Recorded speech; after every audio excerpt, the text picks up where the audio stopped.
जय शिवराय, जय भीम सर्वांना। आपल्या राज्यात अतिवृष्टी झाली आणि माझा जगाचा पोशिंदा शेतकरी राजावर अत्यंत भयानक वाईट असं संकट आले आणि सरकारची आत्ता पाहणी चालू झाले। 8 दिवस झालं आणि सरकार आता कुठंतरी पाहणी करायला लागले। तर सरकारला पण माझी विनंती आहे हात जोडून की सरसकट कर्जमाफी करावी आणि माझ्या शेतकरी राजाला पुन्हा एकदा उठून उभा राहायला बळ द्यावं आणि ह्या राज्यातल्या महाराष्ट्रातल्या प्रत्येक बांधवाला आणि माझ्या भगिनींना माझी हात जोडून विनंती की आपण सर्वांनी मिळून माझा शेतकरी राजा वाचवला पाहिजे। सरकार तर सरकारच्या परीनं करेलच, पण आपण या जनतेचं देणं लागतोय म्हणून आपण सर्वांनी म्हणजे ज्यांना शक्य आहे त्यांनी मदत करावी आणि नटनट्या त्यांनी पण जरा पैसे बाहेर काढावतं ना। देवस्थान मंडळ तुम्ही पण मदत केली तर चालतेच ना। तुम्ही असं गोरगरिबांसाठी शेतकऱ्यांसाठी, आता माझा शेतकरी खूप मोठ्या संकटात आहे, तर तुम्ही त्यांना मदतीचा हात म्हणून पुढं केला पाहिजे ना, तरच माझा शेतकरी राजा वाचल। नाहीतर माझा शेतकरी वाचणारच नाही। कारण का त्याच्या घरातच काय राहिलं नाही असं नाही, तर त्याच्या शेतात माती सुद्धा राहिली नाही। माझ्या शेतकरी राजाच्या शेतात माती सुद्धा राहिली नाही की पुढं जाऊन 5 वर्ष त्या शेतात कुठलंही पीक करता येणार नाही।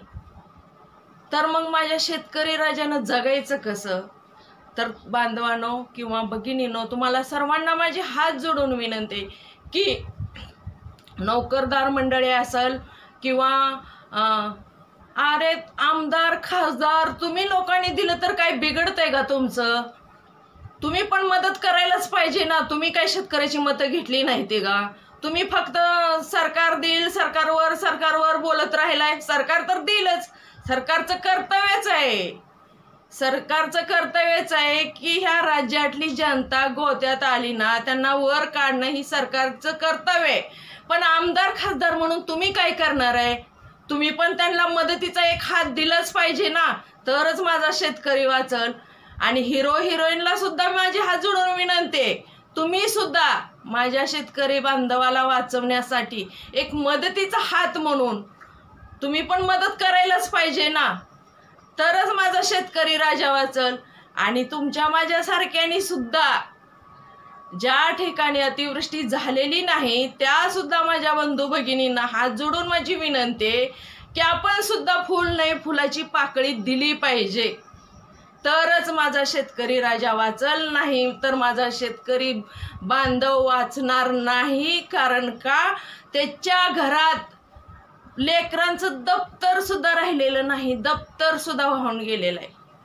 तर मग त्यांनी जगायचं कसं? का शेतकरी आत्महत्या करणार नाही?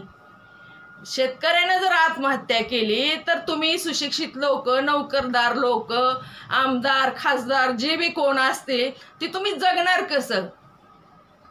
तुम्ही पण जगू शकणार नाही ना। त्यामुळं महागारी वळून बघा, जरा पुढं लय पाळण्याचा प्रयत्न करू नका तुम्ही आणि माझा शेतकरी राजाला वाचवा, एवढीच विनंती आहे तुम्हाला। पवन चक्कीवाले कुठल्या बिळात लपून बसला? पवन चक्की उभा करताना माझ्या शेतकरी बांधवाला तुम्ही लोकांनी दमदाटी करून मारहाण करून त्यांच्या रानात तुम्ही पवन चक्क्या उभा केल्या आणि ज्या वेळेस माझा शेतकरी राजा संकटात आहे त्यावेळेस तुम्ही कुठल्या बिळात तोंड लपवून बसला? अरे बाहेर निघा रे, बाहेर निघा। माझा शेतकरी बांधव जगाचा पोशिंदा लय मोठ्या संकटात आहे, एक मदतीचा हात त्याच्या पुढं करा आणि माझ्या शेतकरी राजाला पुन्हा लढायला बळ द्या।